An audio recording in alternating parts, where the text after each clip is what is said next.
کہ تمہارے کے اندر کس چیز کے کانوں کے اندر آواز آ رہی ہے؟ وہ چاروں طرف شیر اور چیتے تھے، آنکھوں سے دکھائی نہیں دیتی تھی۔ وہ بڑھیا کہنے لگی یہ بہت پیاری آواز ہے، یہ تو گائے کی آواز معلوم ہوتی ہے، یہ تو اونٹوں کی آواز لگتی ہے، یہ تو بکرے اور بکریاں کی آواز لگتی ہے۔ میرے دوستو وہ فرشتہ کہتا ہے انشاءاللہ ایسے ہی ہوگا، یہ کہہ کر تو وہ فرشتہ چلا گیا۔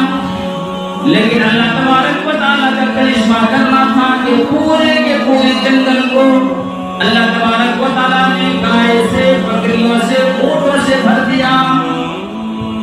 صبح